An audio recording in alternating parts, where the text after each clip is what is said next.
Guys welcome to alpha institute. Guys आज हम class 12 physics यानी कक्षा 12 भौतिक विज्ञान के चैप्टर नंबर 4 को कंप्लीट करने वाले हैं। चैप्टर नंबर 4 के वे सभी प्रश्न जिसे आपको तैयार कर लेना चाहिए, जो आप सभी के बोर्ड एग्जाम को लेकर महत्वपूर्ण है, उन सभी क्वेश्चंस को आज के इस लेक्चर में सॉल्यूशन के साथ में देखेंगे और कोशिश करेंगे कि सभी के सभी प्रश्न आपको इसी लेक्चर में तैयार हो जाए। अगर आपको इस क्लास का पीडीएफ चाहिए तो आप मेरे टेलीग्राम चैनल के जरिए जुड़ सकते हैं। टेलीग्राम चैनल का लिंक नीचे डिस्क्रिप्शन में दिया गया है, जहां पर हम आपको इस क्लास का पीडीएफ क्लास के होने के 2 से 3 घंटे बाद अपलोड कर देता हूं। आप इजीली वहां से डाउनलोड कर सकते हैं। साथ में टेलीग्राम चैनल पर अन्य क्लासेज का भी पीडीएफ आप डाउनलोड कर सकते हैं और टेलीग्राम पर ही आपके बेहतर तैयारी के लिए हम टेस्ट लिया करते हैं। टेस्ट का पीडीएफ, टेस्ट पेपर भी डाउनलोड कर सकते हैं। साथ में आप लोग टेस्ट भी दे सकते हैं टेलीग्राम चैनल पर। जल्दी हम टेलीग्राम पर आप लोगों के लिए पूरे एनसीईआरटी का सलूशन अपलोड करने वाले हैं और आप लोगों के लिए हम टेलीग्राम पर फाइनल शॉर्ट रिवीजन नोट्स भी अपलोड करने वाले हैं। वे सभी चीज़ें आप फ्री में प्राप्त कर सकते हैं। तो गाइस चलिए आज का ये लेक्चर शुरू करते हैं। शुरू करने से पहले जो नए स्टूडेंट हैं, आप सभी लोग चैनल को सब्सक्राइब कर दीजिएगा और चले जाइएगा प्लेलिस्ट में। प्लेलिस्ट में आप लोगों के एग्जाम से रिलेटेड, आप लोगों के बोर्ड एग्जाम से रिलेटेड काफ़ी इंपॉर्टेंट वीडियोज लेक्चर पड़े हुए हैं। सभी लेक्चर को देख लीजिएगा जो कि आपके बोर्ड एग्जाम से रिलेटेड हैं और आपके एग्जाम में काफ़ी हेल्प करेंगे। सभी लोग एक बार वीडियो को लाइक कर दीजिए। लाइक करके पूरे कंसंट्रेशन से लास्ट तक देखिए। निश्चित रूप से ये पूरा का पूरा चैप्टर आपको तैयार हो जाएगा और चैप्टर के सभी इंपॉर्टेंट क्वेश्चन आज के इस लेक्चर में तैयार हो जाएंगे। पूरे कंसंट्रेशन के साथ में लेक्चर को देखिएगा। तो गाइस चलिए शुरू करते हैं। गाइस इस चैप्टर के जो भी इंपॉर्टेंट क्वेश्चंस हैं, पूरी की पूरी चैप्टर को हम क्वेश्चन के जरिए रिवाइज करेंगे, क्वेश्चन के जरिए याद करेंगे, ताकि आपके क्वेश्चन का भी प्रैक्टिस हो जाए और चैप्टर भी तैयार हो जाए। ठीक है गाइस, इस चैप्टर में सबसे पहले आता है चुंबकीय क्षेत्र के बारे में। क्या होता है चुंबकीय क्षेत्र? चुंबकीय बल रेखाओं के बारे में, जिससे आपके बोर्ड एग्जाम में क्वेश्चन नहीं पूछे जाते हैं, इसलिए हम उसे नहीं लिए। सबसे पहले इस चैप्टर का जिसे रीढ़ की हड्डी कह सकते हो, बैकबोन कह सकते हो, इस पूरे चैप्टर में अगर क्वेश्चन आता है, न्यूमेरिकल हो चाहे थ्योरेटिकल हो, न्यूमेरिकल भी इस चैप्टर से क्वेश्चन आते हैं। और हम आपको बता दें, आप लोग परेशान मत होइए, आपके एक एक न्यूमेरिकल की तैयारी हम कराएंगे और हमारी जिम्मेदारी है। आप लोग झूठी ही परेशान हो रहे हैं। एक बार थियरी तो हो जाए। आप बिना थियरी के न्यूमेरिकल नहीं कर सकते हैं। जब तक आपको सूत्र नहीं याद रहेगा तब तक न्यूमेरिकल नहीं कर सकते हैं। और मैं कोशिश करता हूं कि आपको थियरी तैयार हो जाए, उसके बाद डेरिवेशन करा के हम न्यूमेरिकल अच्छे से कराएंगे। और आपके पूरे सब्जेक्ट के पूरे चैप्टर के 127 न्यूमेरिकल मैं पॉइंट आउट कर दिया हूं और 127 न्यूमेरिकल को हम याद करा देंगे आपको। उसका टेंशन आप लोग मत करिए। जल्दी आपके लिए मैं डीपीपी भी लेकर चलूंगा, उसमें भी हम न्यूमेरिकल की प्रैक्टिस कराएंगे और चैप्टर वाइज हम न्यूमेरिकल भी कराएंगे। जिस तरह से चैप्टर वाइज हम अभी आपके इंपॉर्टेंट क्वेश्चंस करा रहे हैं, लघु उत्तरीय और अति लघु उत्तरीय प्रकार के प्रश्न करा रहे हैं, उसी प्रकार से चैप्टर वाइज हम आपके डेरिवेशन और न्यूमेरिकल भी कराएंगे। आप लोग परेशान मत होइए, जैसे बता रहा हूं वैसे डेली के डेली पढ़ते जाइए, बस मेहनत कीजिए। ठीक है, तो गाइस देखिए, इस चैप्टर का जो बैकबोन कर सकते हो, रीढ़ की हड्डी कर सकते हो, यानी चैप्टर पूरा जिस पे आधारित है वह है 2 नियम, आपका बायो-सेवर्ट का नियम और एम्पियर का परपथी नियम। और इससे काफी प्रश्न पूछते हैं। वैसे बायो-सेवर्ट का नियम और एम्पियर का परपथी नियम क्या होता है, इसका पूरा डेरिवेशन हम बहुत पहले करा चुके हैं। जो हमारे रेगुलर स्टूडेंट हैं, अल्फा गर्ल्स और अल्फा बॉयज, वे सभी लोग देखे होंगे। ठीक है, लेकिन यहां पर हम थोड़ा सा रिवीजन करेंगे, उतना डीप से नहीं पढ़ेंगे उसे। ठीक है, देखिए सबसे पहला प्रश्न है आपके सामने, बायो-सेवर्ट का नियम तथा इसका सदिश रूप। और सदिश रूप आपके बोर्ड एग्जाम में पूछता है, 1 नंबर में पूछता है इसका सदिश के रूप। और सदिश रूप में काफी स्टूडेंट गलती भी करते हैं। अगर ये ऑप्शनली पूछ ले इसका सदिश रूप ना बायो-सेवर्ट के नियम, तब पर भी 80% लोग गलती करेंगे। जरा सभी लोग, अगर आपको आ रहा है इसका सदिश रूप तो नीचे कमेंट बॉक्स में कमेंट करिए, तब तक हम इसे बता रहे हैं कि बायो-सेवर्ट का नियम होता क्या है। देखिए, बायो-सेवर्ट एक वैज्ञानिक थे। आप लोग भी वैज्ञानिक बन सकते हैं, आप लोगों की तरह ही एक वैज्ञानिक थे। आप लोग किसी वैज्ञानिक से कम नहीं है। अगर आप लोग भी मेहनत करेंगे तो भगवान की कृपा से आप लोग भी वैज्ञानिक बनेंगे। वैज्ञानिक बनने कोई बड़ी बात नहीं है, बस आपको अपने सब्जेक्ट की डीपली नॉलेज होना चाहिए, बस मेहनत करना चाहिए। मेहनत के लिए आप कुछ भी कर सकते हैं। ठीक है, तो बायो-सेवर्ट एक वैज्ञानिक थे। क्या थे? वैज्ञानिक थे। पहले क्वेश्चन का सोल्यूशन करने जा रहे हैं हम लोग। देखिए, बायो-सेवर्ट का नियम क्या होता है। बायो-सेवर्ट का नियम, ठीक है। देखिए बायोसेवर्ट नाम के एक वैज्ञानिक थे जिन्होंने एक नियम दिया था। उन्होंने बताया कि अगर कोई वायर का मतलब तार, इस प्रकार से कोई तार जा रहा है, इस तार में हम आई विद्युत धारा प्रवाहित कर दें, इसमें क्या करें, आई विद्युत धारा प्रवाहित कर दें, आई विद्युत धारा प्रवाहित कर दें, तो इस तार से आर दूरी पर स्थित कोई बिंदु P है, इस तार से आर दूरी पर स्थित कोई बिंदु P है, और इस तार की पूरी लंबाई मान लेते हैं यल है। इस तार की लंबाई क्या है, इस तार की लंबाई यल है, और इस पूरी तार के आर दूरी पर स्थित किसी बिंदु P है, तो P पर उत्पन्न चुंबकीय क्षेत्र, आपको मालूम है किसी तार में जब विद्युत धारा प्रवाहित करते हैं, आप तो इतना पढ़े होंगे कक्षा 10 से, जब किसी तार में विद्युत धारा प्रवाहित करते हैं तो तार में विद्युत धारा प्रवाहित करने के कारण, उस धारा के कारण तार के चारों तरफ एक चुंबकीय क्षेत्र उत्पन्न हो जाता है। तो इसी चुंबकीय क्षेत्र को गणना करने के लिए बायोसेवर्ट ने नियम दिए थे। बात समझ में आई आप लोगों को? किसी तार में जब विद्युत धारा प्रवाहित करते हैं तो तार के चारों तरफ एक जादू हो जाता है। क्या हो जाता है? जादू हो जाता है। आप जादू ही कह सकते हो, ठीक है। मतलब तार के चारों तरफ एक चुंबकीय क्षेत्र उत्पन्न हो जाता है, जिसे जादू कह सकते हो। तो उसी चुंबकीय क्षेत्र का मतलब बी को ज्ञात करने के लिए बायोसेवर्ट ने नियम दिया था। बायोसेवर्ट के अनुसार जो उत्पन्न चुंबकीय क्षेत्र होता है, यह आपके तार के लंबाई यल, तार की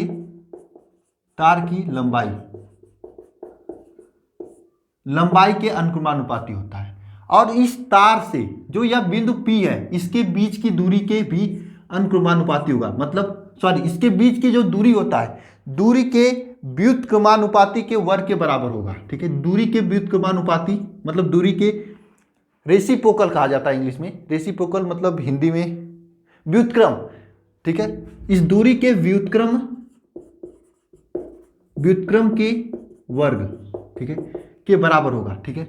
और उन्होंने बताया कि यह चुंबकीय क्षेत्र जो B होता है, इस तार के और इस बिंदु P के बीच की ये जो कोण थीटा है, इस कोण थीटा के साइन ज्या के बराबर होगा। यह चुंबकीय क्षेत्र जो B है, यह तार के इस कोण के थीटा के साइन ज्या के बराबर होगा। यह आपका नियम इन्होंने दिया था। फिर से समझना क्या दिया था। बायोसेवर्ट के अनुसार इसके तार के कारण बिंदु P पर उत्पन्न चुंबकीय क्षेत्र तार की इतनी लंबाई, पूरी लंबाई नहीं बात करें, इतनी लंबाई का ये चुंबकीय क्षेत्र होगा ना, तो dl छोटी लंबाई के अनुक्रमानुपाती होगा। चुंबकीय क्षेत्र इस तार से बिंदु P के बीच की दूरी के वर्ग के व्युत्क्रम के अनुक्रमानुपाती होगा।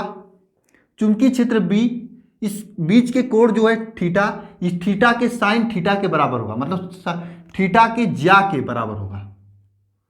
किसके बराबर होगा? ज्या के बराबर होगा। तो इस तीनों समीकरण को और एक चीज और है, इस तार में जो आई धारा प्रवाहित कर रहे हैं, इस आई धारा के अनुक्रमानुपाती होता है।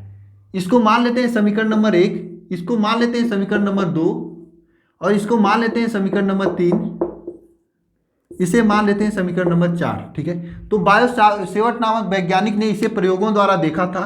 क्या देखा था उन्होंने? कि इस तार के कारण उत्पन्न चुंबकीय क्षेत्र B, तार के कारण उत्पन्न चुंबकीय क्षेत्र B इस तार के लंबाई के अनुक्रमानुपाती होगा। अनुक्रमानुपाती का मतलब समझिए आप लोग क्या करें, किसी चीज को रट रहे हो, इसलिए कंसेप्ट के जरिए कोई चीज नहीं बता पा रहे हो, जो कि गलती कर रहे हो। आपके बोर्ड एग्जाम के बाद आपको एक कॉम्पिटिटिव दुनिया में जाना है, जहां पर आपको रटने से काम नहीं चलेगा। तो अभी से समझने का स्किल अपने अंदर लाइए, बहुत ही हेल्प होगा। अगर समझने की स्किल लाओगे तो आपके बोर्ड एग्जाम में 1-2% अपने आप बढ़ जाएंगे। कुछ क्वेश्चन ऐसे आते हैं जो नए क्वेश्चन होते हैं, आप अपने दिमाग से उसका आंसर दे सकते हो। देखो उन्होंने बताया था कि चुंबकीय क्षेत्र जो B है वह तार के लंबाई बढ़ने के साथ साथ बढ़ती है। पहले अगर 1 मीटर तार लें, 1 मीटर को बढ़ाकर 2 मीटर कर दें तो लंबाई चुंबकीय क्षेत्र B दोगुना हो जाएगा, मतलब उसके अनुक्रमानुपाती होगा। यह जो तार है, तार से और इस बिंदु P के बीच की दूरी जो R है, R के व्युत्क्रम के वर्ग के अनुक्रमानुपाती होगा, यह आपके चुंबकीय क्षेत्र B। और इसके बीच का यह जो कोण थीटा है, थीटा के साइन ज्या के अनुक्रमानुपाती होगा। और इसमें जो आई धारा बह रही है, इस तार में जो आई धारा बह रही, आई धारा जो बह रही उसके अनुक्रमानुपाती होगा। यह बायोसेवर्ट ने बताया था। अब इस चारों समीकरण को एक साथ लिख सकते हैं कि नहीं? आप लोग साइंस पढ़ते हो, इतना तो मालूम होगा। इस चारों समीकरण को इस प्रकार से एक साथ लिख सकते हैं, I D L sine theta, क्या किए हैं, इसके ऊपर ऊपर वाले को एक साथ लिखे हैं, ये नीचे क्या है आर स्क्वायर। ये तो सही है आपके सामने, ये तो सही है। अब हम क्या करते हैं, b इज इक्वल टू कर देते हैं और इस प्रोपोर्शनल को हटाने के लिए एक कांस्टेंट का उपयोग करते हैं, उस कांस्टेंट को के लिख देते हैं और ये आपका I D L sine theta upon R square है। अब बात समझना है यहाँ पर। अब देखिए ये जो के है, इस के का मान क्या होता है, म्यू 0 अपान 4 पाई होता है। इस के का मान म्यू 0 अपान 4 पाई होता है, यहां पे रख देंगे, ठीक है। Mu 0 upon 4 pi I D L sine theta upon R square, ये आपका बन जाएगा बायो-सेवर्ट का नियम, ठीक है। ये बायो-सेवर्ट का नियम है। मैं कुछ हिंदी में आपको समझाया था, वे सभी चीजें आप लोग अच्छे से समझिएगा और फाइनली ये बायो-सेवर्ट का नियम है। अब इसका सदिश रूप क्या होता है, इसका सदिश रूप की बात करें, बायो-सेवर्ट के नियम का सदिश रूप, सदिश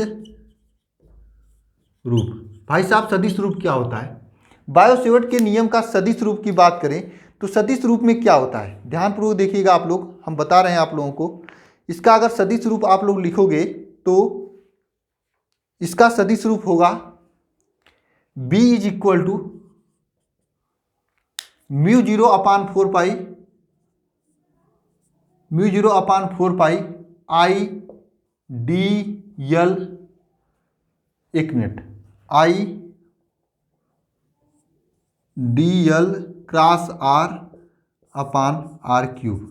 अब जो वेक्टर अच्छा से पढ़े होंगे उनको तो मालूम होगा ये आर अपान आर क्यूब क्यों हो गया। देखिए आपको मालूम है A cross B is equal to क्या होता है, जहां पर क्रॉस हो जाता है वहां पे साइन लग जाता है। छोड़िए जाने दीजिए, आप सीधे इसका सदिश रूप याद रख कर लीजिए, और सदिश रूप भी कभी कभी पूछ लिया करता है। अब हम आपको बता रहे हैं कि बायो-सेवर्ट के नियम का अनुप्रयोग, ये भी आपके बोर्ड एग्जाम में पूछता है। अनुप्रयोग हम आपको प्लस पॉइंट के रूप में बता रहे हैं, तो आप सभी लोग इसे एक बार नोट करिएगा, तब हम इनके नियम का अनुप्रयोग बताएंगे, ठीक है। समझ में आ रहा है कि नहीं आप लोगों को, जरा कमेंट बॉक्स में कमेंट करते चलिए। ये सभी चीजें आपको समझ में आएंगी तभी आपको जो आगे न्यूमेरिकल हम कराने वाले हैं वे आपको समझ में आएगा, अन्यथा नहीं आएगा भाई साहब। ये सभी चीजें आपको समझ में आना बहुत ही जरूरी है, बहुत ही आवश्यक है। ये समझ लीजिए रीढ़ है, बैकबोन है आपके पूरे फिजिक्स का।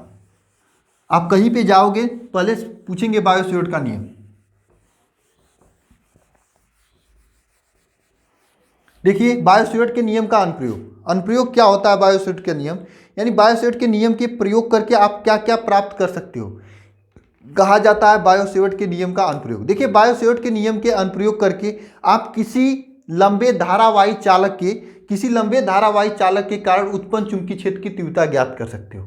क्या, लंबे धारावाही चालक के कारण उत्पन्न चुंबकीय क्षेत्र की तीव्रता ज्ञात कर सकते हो।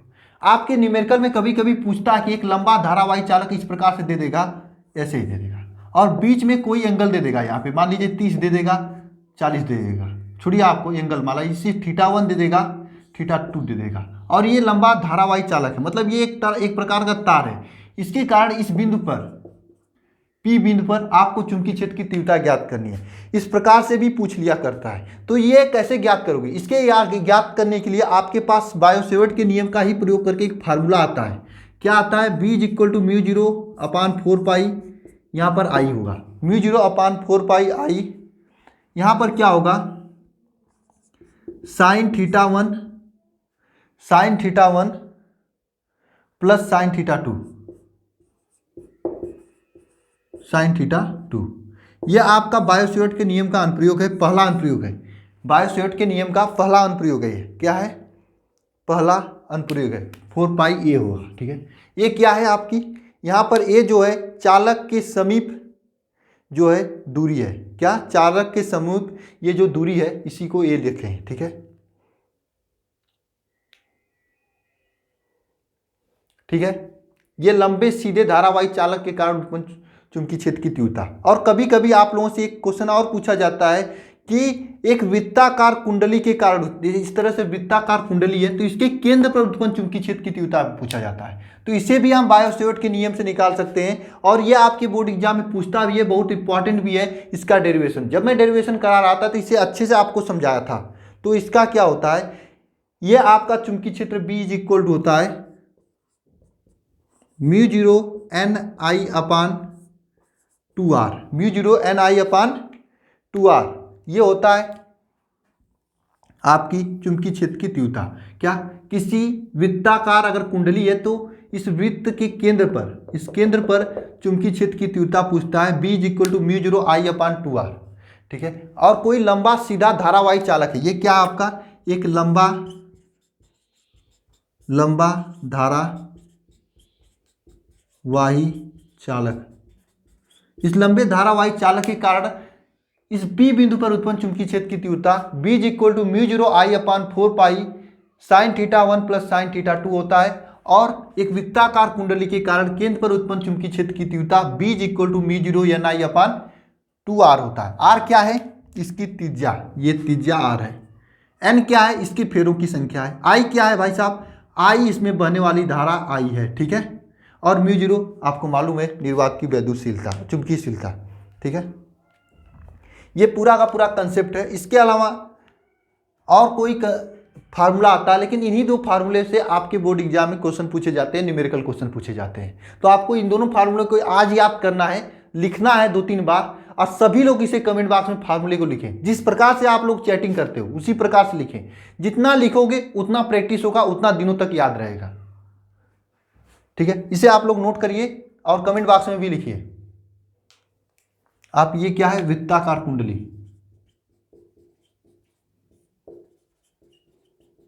ठीक है, क्योंकि इससे न्यूमेरिकल भी पूछा जाता है।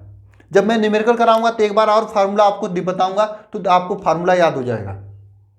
नेक्स्ट क्वेश्चन की ओर चलते हैं। क्वेश्चन नंबर 2,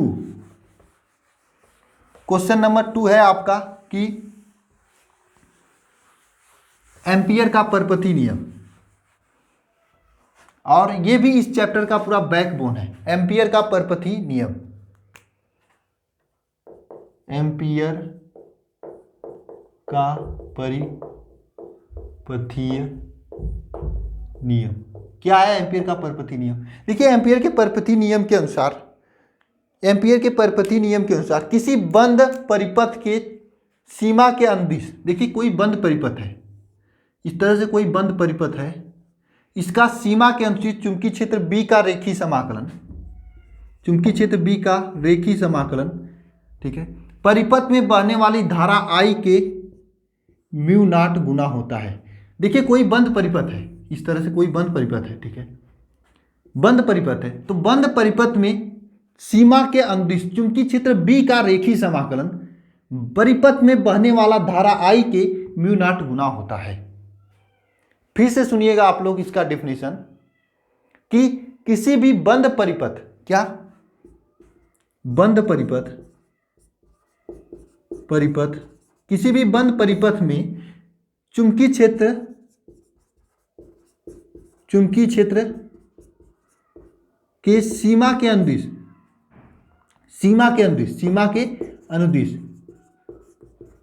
रेखीय समाकलन क्या होता है? परिपथ में बहने वाली धारा I के μ0 गुना होता है। तो आप इसे लिख सकते हैं, किसी भी बंद परिपथ में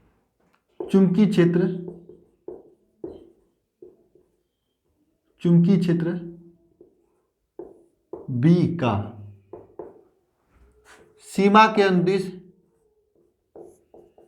सीमा के अनुदिश किसी भी बंद परिपथ में चुंबकीय क्षेत्र B का सीमा के अनुदिश रेखीय समाकलन परिपथ में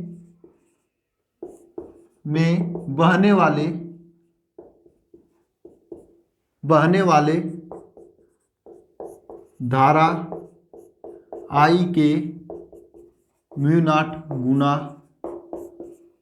होता है। क्या होता है एम्पियर का परिपथी नियम? किसी भी बंद परिपथ में चुंबकीय क्षेत्र B के सीमा के अनुदिश, चुंबकीय क्षेत्र B के सीमा के अनुदिश रेखीय समाकलन, जहां पे dl आए तो उसका मतलब समझ जाया करिए आप कि रेखीय समाकलन होता है। सीमा के अनुदिश रेखीय समाकलन परिपथ में बहने वाला धारा I के म्यू नॉट गुना होता है। परिपथ में बहने वाली धारा I के म्यू नॉट गुना होता है। ठीक है, तो इसे लिखिएगा आप लोग, बहने वाला धारा I के म्यू नॉट गुना होता है। यह एम्पियर का परिपथी नियम है।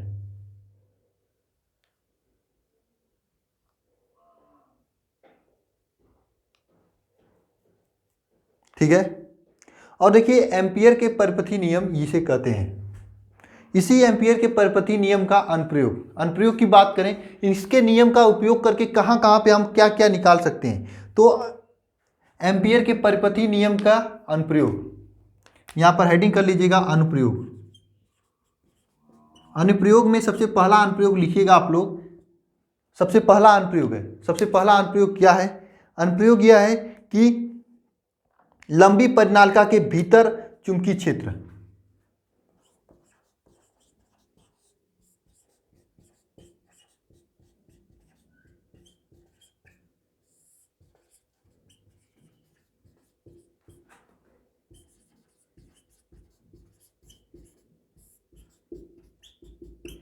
लंबी परिनालिका के भीतर चुंबकीय क्षेत्र, कोई भी लंबी परिनालिका होती है। देखिए परिनालिका क्या होता है? परिनालिका बताइए क्या होता है आप लोग?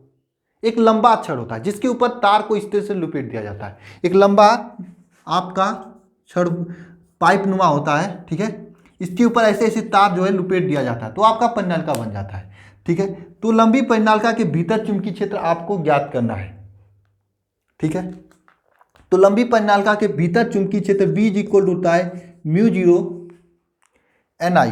अब मैं आपको एक काम देता हूं, काम क्या है पूछिए जरा आप लोग। देखिए काम क्या है आप लोगों को, एम्पियर का परिपथी नियम कैसे प्रूव किया जाता है और ये कैसे निकाला जाता है। किसी लंबी परिनालिका के अंदर भीतर स्थित किसी बिंदु पर चुंबकीय क्षेत्र की तीव्रता, ये दोनों चीज आप लोग प्लीज आज अपने बुक से या मैं पहले पढ़ाया था वहां से इसका डेरिवेशन देख लीजिएगा। अगर आप डेरिवेशन देख लेते हैं तो ये चैप्टर समझिए आपका तैयार है, कोई दिक्कत नहीं है। जो मैं बता रहा हूं इसका डेरिवेशन देख लीजिएगा।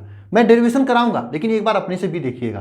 देखिए जितना बार देखोगे, जितना आप पढ़ोगे आप लोग, उतना आपके दिमाग में बैठते जाएगा, उतना आपके लिए बेनिफिट होगा। ठीक है, बात समझिएगा। तो इसे लिख लीजिएगा। मैं कह दे रहा हूँ जो सीरियस स्टूडेंट होंगे वो जरूर देखेंगे, बाकी सभी लोग जैसे कर रहे हो उसका वैसे करते रहिए। मैं डेरिवेशन कराऊंगा, हर एक डेरिवेशन को अच्छे से कराऊंगा। चलिए नेक्स्ट क्वेश्चन की ओर चलते हैं। नेक्स्ट क्वेश्चन नंबर 3 है कि दो समांतर ऋजुरेखी धारावाही चालक हैं। दो समांतर क्या है? ऋजुरेखी धारावाही चालक है। तो उस समांतर ऋजुरेखी धारावाही चालक के बीच लगने वाला बल आपको ज्ञात करना है। बीच लगने वाला बल आपको ज्ञात करना है और साथ में यहीं से 1 एम्पियर की परिभाषा भी देना है आपको। देखिए क्या होता है, जब दो समांतर धारावाही चालक है, जैसे एक तार ये है, एक तार ये है, ये दो तार हैं जिनके बीच की मान लीजिए दूरी r है। जिनके बीच की दूरी मान लेते हैं हम कि r है। क्या है? r है। इनके बीच की दूरी क्या मान लेते हैं हम लोग कि दूरी जो है वह r है। तब क्या होता है, इन दोनों तार के मध्य एक बल कार्यरत होता है, एक बल लगता है। क्या लगता है? बल लगता है। इस तरह से दो तार हैं, इस तार में मान लेते हैं आई धारा बह रही है। क्या दे रही है? आई धारा। दोनों एक साइड से चल रही है। अब आप लोगों का काम है कमेंट करना कि अगर दोनों धारा एक साइड चलेंगी तब इनके बीच आकर्षण होगा या प्रतिकर्षण। इसी जगह पे एक कंडीशन और आता है, मान लीजिए दो तार है, एक में धारा इससे बह रही है, एक में धारा इससे, मतलब धारा एक दूसरे के विपरीत बह रही है, तब इसमें आकर्षण होगा या प्रतिकर्षण। कमेंट बॉक्स में कमेंट करना। 1 नंबर में बहुविकल्पी के रूप में पूछ लिया करता है। अगर आप कोई कमेंट करोगे तो हमेशा के लिए याद हो जाएगा, अभी हम बता देंगे तो आपको नहीं याद होगा। मान लेते हैं दोनों धारा इस तरह से हैं और इनके बीच इस प्रकार से धारा बह रही है, I1 I2 धारा। क्या? I1 और I2 धारा बह रही है। I1 और I2 धारा बह रही है। जब I1 और I2 धारा इसमें बह रही है तब इनके बीच लगने वाला बल, यानी यह तार इस पे बल कार्य करेगा, यह तार इस पे बल लगाएगा और यह वाला इस पे लगाएगा, तो बल क्या होता है, F अपान यल। यल क्या है, इस तार की लंबाई है, इस तार की लंबाई यल है मान लेते हैं। F अपान यल इज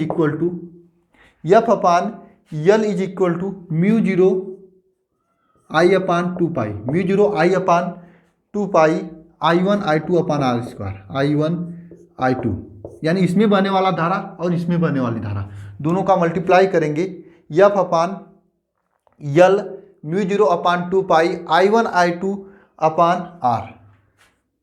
ये देखिए इसका मात्रक क्या होगा, न्यूटन प्रति मीटर, न्यूटन प्रति मीटर, न्यूटन प्रति मीटर ये होता है। यानी कि इसकी लंबाई पर, मतलब इस पूरी इसके अगर मान लीजिए यहाँ पर इसकी लंबाई ले रहे हैं तो इसकी लंबाई भाग देंगे तो इसके प्रति एकांक लंबाई पर लगने वाला बल ज्ञात हो जाएगा। अगर इसकी लेंगे तो इसकी लंबाई से भाग दे देंगे तो इसके लंबाई पर कार्य करने वाला, इस तार के कारण इसके लंबाई पर जो बल लगता है वह ज्ञात हो जाएगा। ठीक है, ये बात आप लोग समझ चुके हैं तो नीचे कमेंट बॉक्स में कमेंट करिएगा और इसका भी प्रूफ आप लोग तैयार कर लीजिएगा। अब यहाँ से बात आती है कि 1 एम्पीयर की परिभाषा। अब हम जो आपको बताने जा रहे हैं उस पे सभी लोग एक बार अपनी कलम कापी को एक साथ रखेंगे एक जगह पर और सभी लोग ध्यानपूर्वक देखेंगे जो हम आपको अब बताने जा रहे हैं। बहुत ही महत्वपूर्ण, बहुत ही इंपॉर्टेंट चीज़ें बताने जा रहे हैं। इंपॉर्टेंट चीज़ किस लिए कि एक बार आप इस कंसेप्ट को समझ जाएंगे तो हमेशा आपको काम देगा, हमेशा आपको काम देगा। इसी प्रकार से आप डिफिनीशन लिख लोगे एक के, कभी भी 1 एम्पीयर का पूछ दे, कभी आपसे एक आवेश का पूछ दे या कभी कुछ भी पूछ दे, जहां पर 1 एम्पीयर या चुंबकीय क्षेत्र सूत्र से किस प्रकार से डिफिनीशन को निकालते हैं यह हम आपको बताने जा रहे हैं। ध्यानपूर्वक मेरे प्यारे दोस्तों, आप सभी लोग ध्यानपूर्वक इस यहाँ पर ध्यान देना। देखिए सबसे पहले हम म्यू जीरो अपान 4 पाई का मान लिखते हैं। जो म्यू जीरो होता है उसका मान जो होता है क्या होता है, 2 × 10⁻⁻⁷, इसका मान 2 × 10⁻⁻⁷ इसका मान होता है। क्या होता है, 2 × 10⁻⁷ मान होता है। ठीक है, किसका मान होता है, इस म्यू जीरो अपान 2 पाई का। अब बात को समझिएगा आप लोग। देखिए हम क्या करते हैं, 1 एम्पीयर का डिफिनीशन लिखने जा रहे हैं। 1 एम्पीयर क्या होता है, 1 एम्पीयर देखिएगा, देखना बात यह आती है कि हम निर्वात में 2 तार रख रहे हैं, निर्वात में 2 तार रख रहे हैं। ठीक है, निर्वात में 2 तार रख रहे हैं और दोनों तार में I1 और I2 जो धारा है इसको 1 एम्पीयर 1 एम्पीयर प्रवाहित करते हैं। निर्वात में 2 तार रख रहे हैं। ठीक है, जिस तार के में I1 I2 धारा 1 एम्पीयर प्रवाहित कर रहे हैं, 1 एम्पीयर है। ठीक है, और इन दोनों तार के बीच की दूरी R 1 है, 1 मीटर है या 1 इकाई है, 1 इकाई है। ठीक है, बात को समझिएगा। तब इस फार्मूले में सब 1 रख दें तो क्या होगा, F upon L is equal to mu zero upon 2 pi, देखिए 1 × 1/1 ये हो जाएगा। ठीक है, और ये 1 है तो इसको हम खत्म समझ सकते हैं। ठीक है, तो इसका मान कितना होता है, 2 × 10⁻⁷। अब देखिएगा डिफिनीशन कैसे लिखेंगे आप लोग। डिफिनीशन लिखेंगे, 1 एम्पीयर की विद्युत धारा वह होती है जो निर्वात में रखे या फिर वाय में रखे 1 मीटर के 2 समांतर तारों पर लगने वाले प्रति मीटर लंबाई पर बल 2 × 10⁻⁷ न्यूटन आरोपित करें। बात को नहीं समझ में आई आपको। देखिए 1 एम्पीयर की धारा वह होती है जो 2 तारों को अगर हम निर्वात में रख दें, 2 तारों को हम निर्वात में रख दें या 2 तार आप लोगों के घर ले जाकर रख दें, तब अगर उसमें 1 एम्पीयर की धारा प्रवाहित होगी तो इन दोनों तारों के बीच लगने वाला बल 2 × 10⁻⁷ होगा। अगर इनके दोनों तारों के बीच लगने वाला बल 2 × 10⁻⁷ है तो इनके बीच 1 एम्पीयर की धारा प्रवाहित होगी। बात समझ में आई? एक बार फिर से समझना। 1 एम्पीयर की धारा वह धारा है जिसमें प्रवाहित करने पर निर्वात में रखे दो तारों के मध्य लगने वाला बल 2 × 10⁻⁷ हो जाए। 1 एम्पीयर की धारा वह धारा है जो किसी दो समांतर धारावाही चालक जिसे निर्वात में रख दिया जाए, जिनके बीच की दूरी 1 एम्पीयर, जिनके बीच की दूरी 1 मीटर हो या एक एकांक दूरी हो, उनके बीच अगर 2 × 10⁻⁷ का बल आरोपित कर दे तो। ठीक है, तो इसका एक बार डिफिनेशन लिखेंगे। 1 एम्पीयर की विद्युत धारा वह धारा है, 1 एम्पीयर की वैद्युत धारा वह धारा है, 1 एम्पीयर की वैद्युत धारा वह धारा है, 1 एम्पीयर की वैद्युत धारा वह धारा है जो कि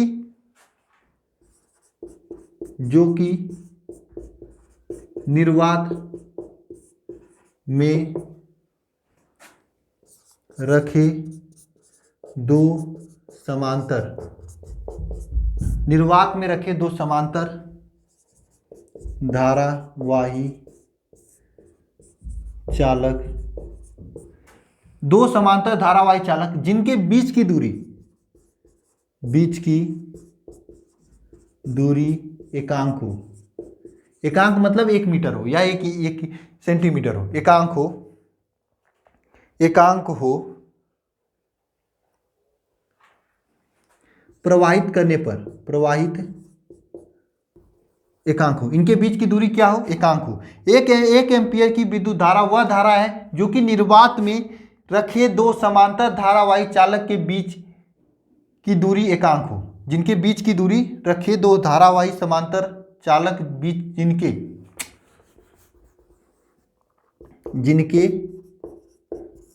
बीच की दूरी एकांक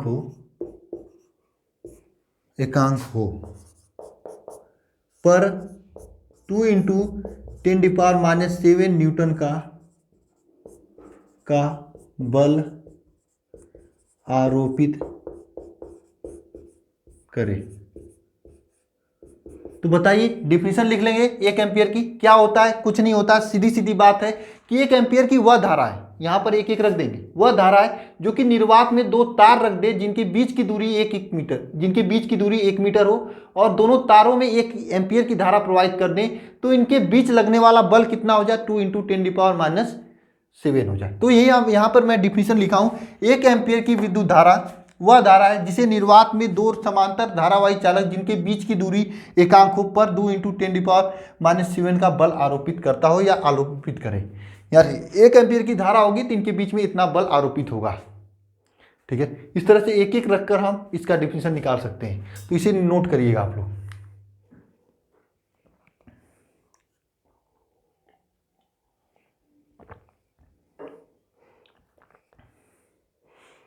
चलिए चलते हैं नेक्स्ट क्वेश्चन की ओर। Question number 5।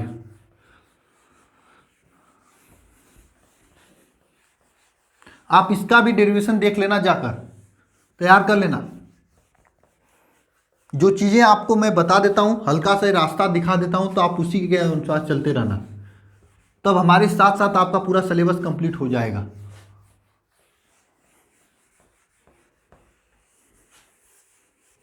ठीक है, नेक्स्ट क्वेश्चन क्या है? नेक्स्ट क्वेश्चन आपके लिए मैं दे रहा हूं, आपको नीचे कमेंट बॉक्स में कमेंट करना है क्वेश्चन नंबर 5 का जवाब कि √ε0 और μ0 का विमी सूत्र, ये वाला जो क्वेश्चन है क्वेश्चन नंबर 5, इसे आपको नीचे कमेंट बॉक्स में कमेंट करना है इसका सही जवाब। मैं नहीं बता रहा हूं आपको, ठीक है? आप लोग विमा सूत्र तो निकाल सकते हैं और सभी लोग नीचे कमेंट बॉक्स में कमेंट करें ये निकाल कर, ठीक है? और साथ में ε0 और μ0 का भी विमा लिख देंगे। अब मैं छठा क्वेश्चन पे चलता हूं। क्वेश्चन क्या है? एक चल कुंडली धारा मापी के धारा सुग्राहिता के लिए व्यंजक लिखना है। चलिए ठीक है, किसी बहाने आपका चल कुंडली धारा मापी को हम जान लेते हैं। क्या होता है चल कुंडली धारा मापी? नाम से समझ में आ रहा है, चल रे कुंडली धारा मापू, यानी चल कुंडली धारा मापू। समझ में आ रहा है आप लोगों को? ठीक है, देखिए चल कुंडली धारामापी क्या होता है। चल कुंडली धारामापी एक प्रकार का उपकरण है जिसकी सहायता से हम धारा के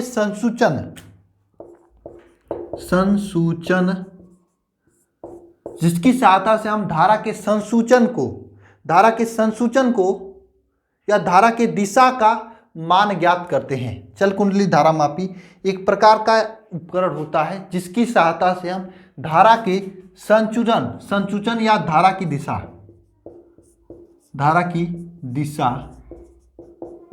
का माप करते हैं। दो बातें हैं, चल कुंडली धारामापी एक प्रकार का उपकरण है जिसकी सहायता से हम धारा के संसूचन या धारा की दिशा की माप ज्ञात करते हैं। चल कुंडली धारामापी क्या होती है?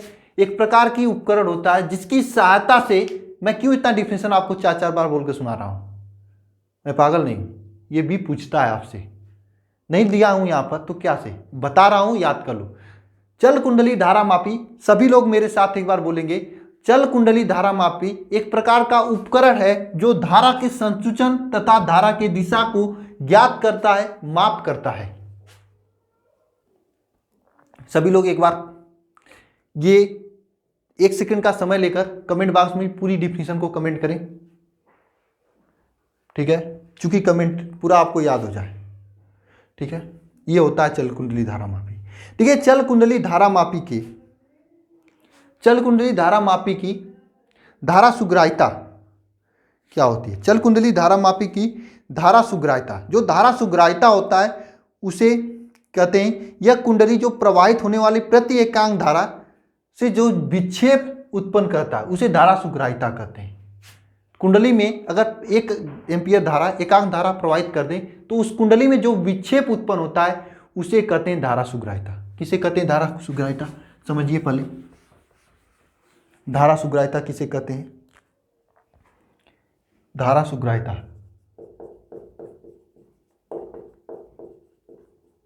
क्या होता है? धारा सुग्राह्यता चल कुंडली धारामापी का। देखिए धारा सुग्राह्यता क्या होता है? धारा सुग्राह्यता क्या होता है? देखिए यह कुंडली में प्रवाहित होने वाली प्रति एकांक धारा से उत्पन्न विक्षेप के बराबर होता है। धारा सुग्राह्यता क्या होती है? कुंडली में प्रवाहित होने वाली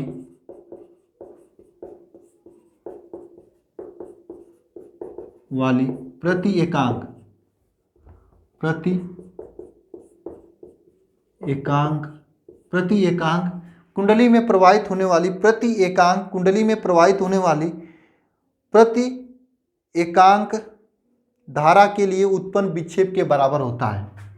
प्रति एकांक धारा के लिए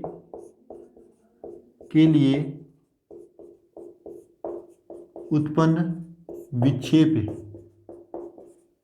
के बराबर होता है।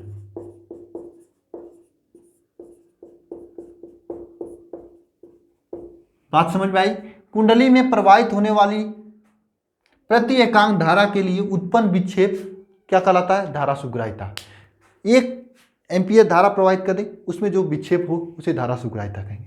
हिंदी भाषा में समझा दूं आपको एक तमाचा जड़ के लगा दें, आपके गाल पे अगर एक तमाचा पड़ता है, आप जितना विक्षेप करते हैं वही आपका धारा सुग्राह्यता होता है।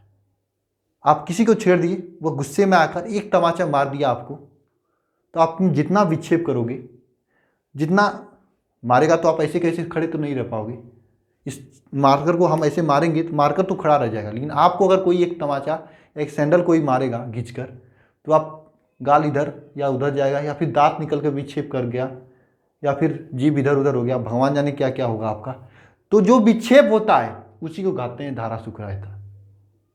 बात समझ में आई?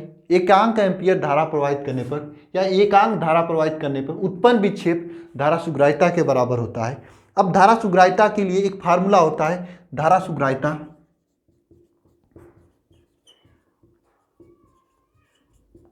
सुग्राह्यता is equal to phi upon I. Phi I मतलब कौन आएगा? फाई आएगा। ठीक है, तो फाई अपान आई, इसे आप लिख सकते हो एन ए बी अपान आई।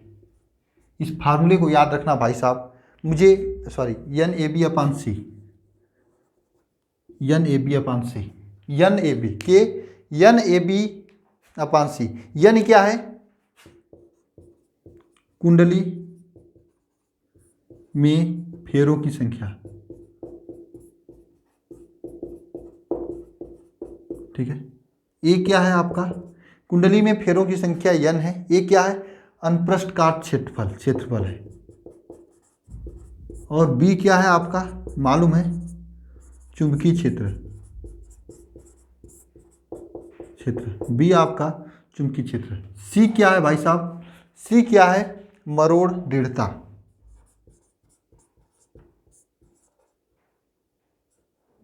दृढ़ता कैसे लिखा जाएगा साला? एक मिनट देखने दो मुझे। हाँ, एक मिनट देखने ले दो। दृढ़ता, ये दृढ़ता लिख लेना आप लोग। मरोड़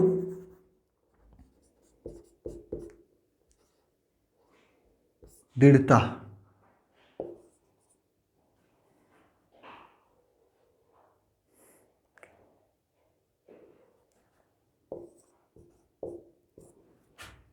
सही है, ऐसे ही लिखा जाएगा,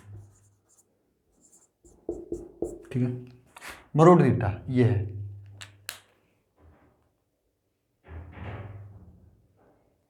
ठीक है। इसे लिखिएगा आप लोग।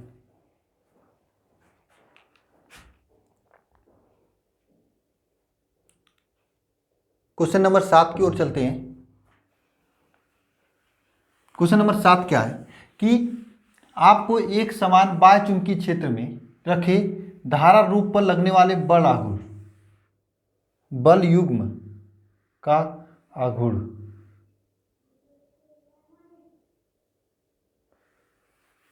ठीक है। देखते हैं क्या है क्वेश्चन नंबर 7।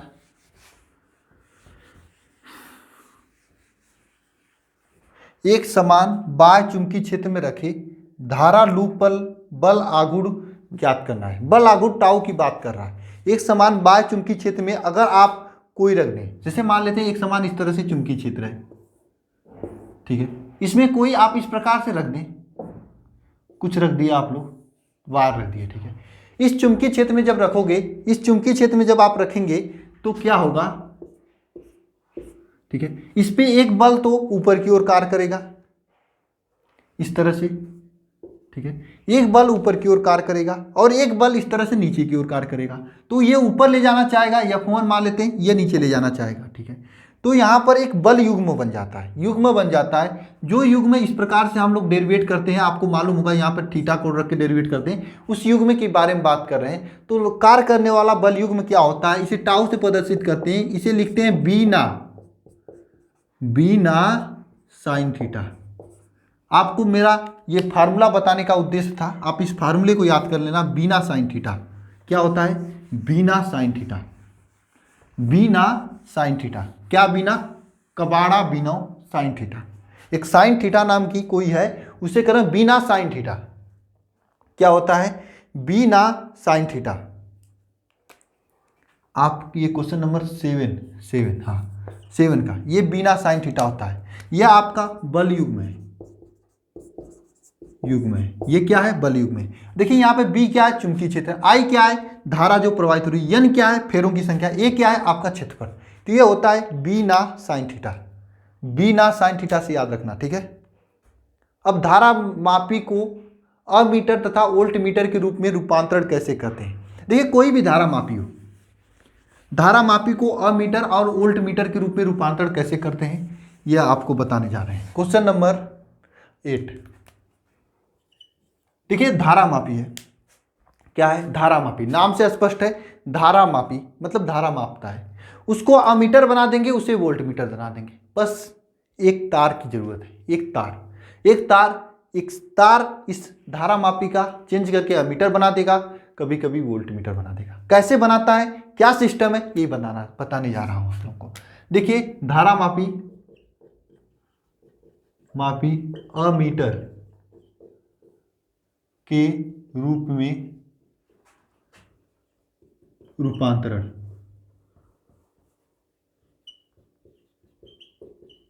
धारा मापी का अमीटर के रूप में रूपांतरण। धारा मापी का अमीटर के रूप में रूपांतरण कैसे रूपांतरण करेंगे?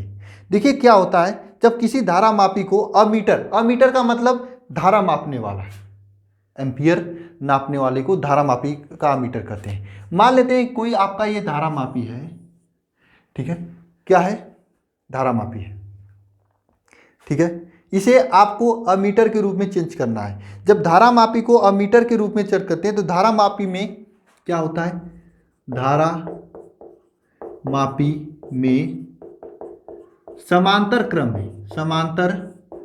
क्रम में हम क्या करते हैं, धारा मापी में समांतर क्रम में अल्प प्रतिरोध लगा देते हैं। क्या लगा देते हैं, अल्प प्रतिरोध। किसी धारा मापी को जब आप अमीटर के रूप में परिवर्तित करते हो तो धारा मापी में समांतर क्रम में अल्प प्रतिरोध लगा देते हो। क्या कर देते हो, समांतर क्रम में अल्प प्रतिरोध लगा देते हो। मान लेते हो आपका ये धारा मापी है, ठीक है, गैल्वेनोमीटर जिसे कहते हैं, ठीक है। इसमें अगर आप समांतर क्रम में इस प्रकार से कोई शंट, जिसे अल्प प्रतिरोध कहते हैं ना, उसे कहते हैं शंट, यस लगा दिए, तब आपका ये धारा मापी बन जाता है। क्या बन जाता है, धारा मापी। ये आपका एक धारा मापी बन गया है।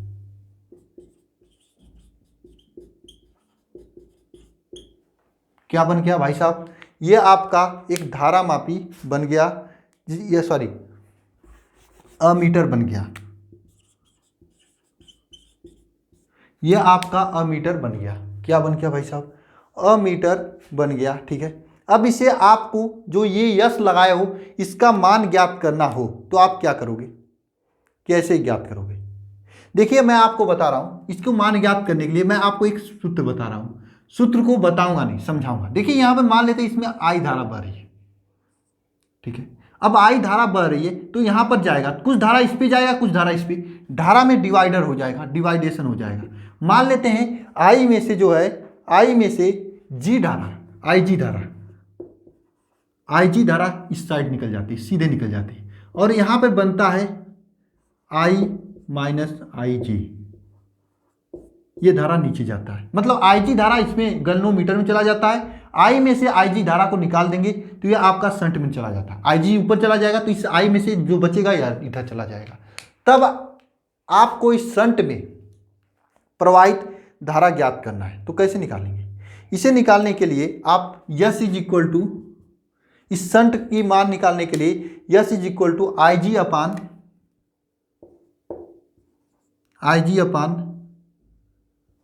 आई minus I G is equal into G, I minus I G into G, ये लगाएंगे। कैसे लगाएंगे, क्यों लगाएंगे ऐसा, क्यों ऐसा लगाएंगे आपको मालूम है, बता दूं आप लोगों को कि ये फार्मूला ही रहने दो, फिर से देखना फार्मूला क्या है। S is equal to I G अपान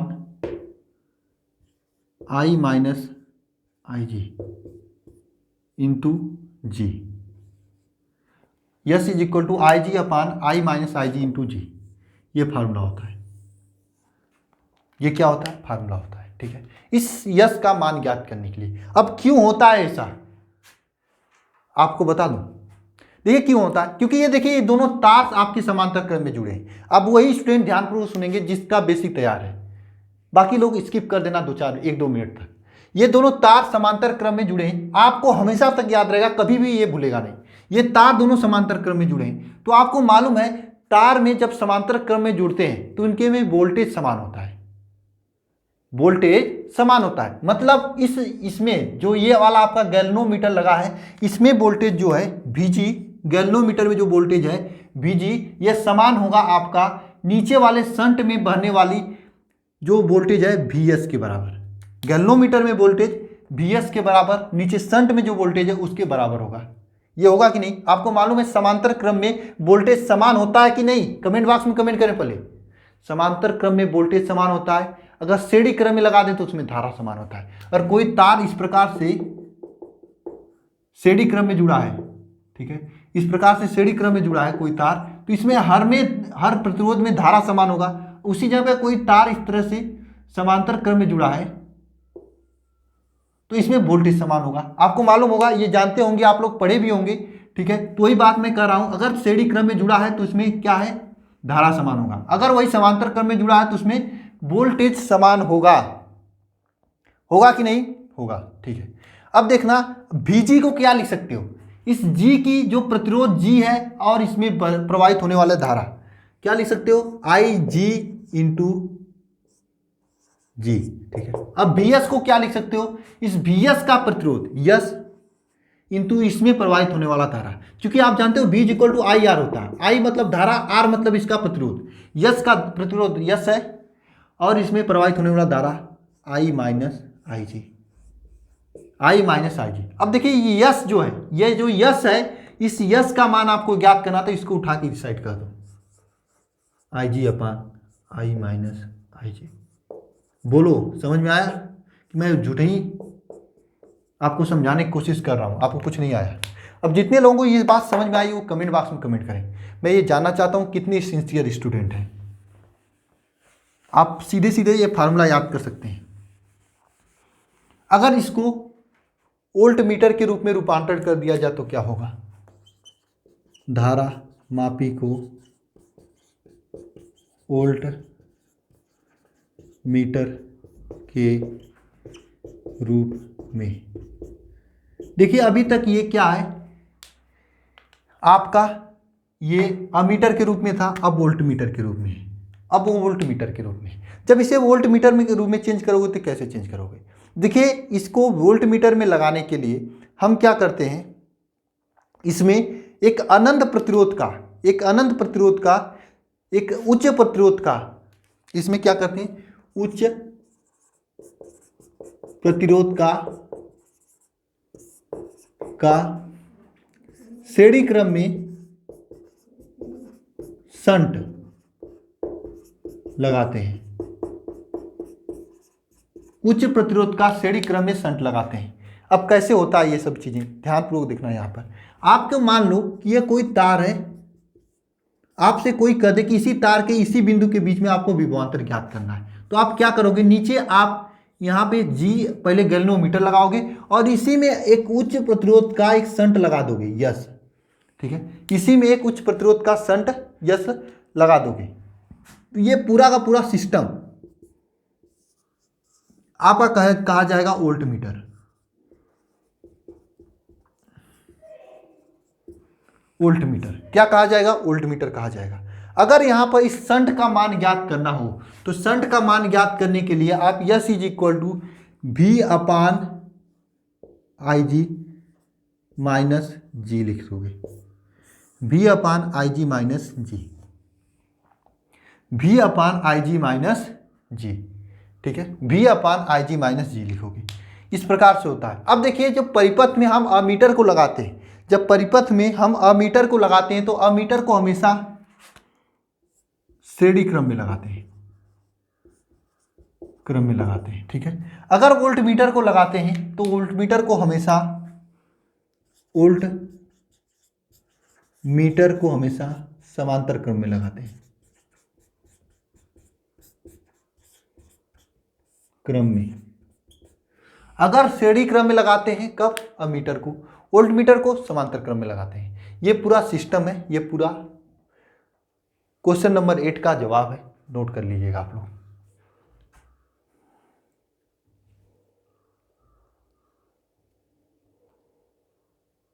अब दो क्वेश्चन आपके लिए मैं दे रहा हूं, चुंबकीय आघूर्ण और चुंबकीय द्विध्रुव आघूर्ण के बारे में समझाइए।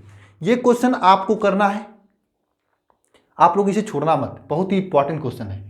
और नीचे वाला question MB 1 minus cos theta वाला, ये 10 वाला, कि चुंबकीय द्विध्रुव के चुंबकीय क्षेत्र में रखने पर घुमाने में किया गया कार्य, ये दोनों चीजें आपको अपने से तैयार करनी है।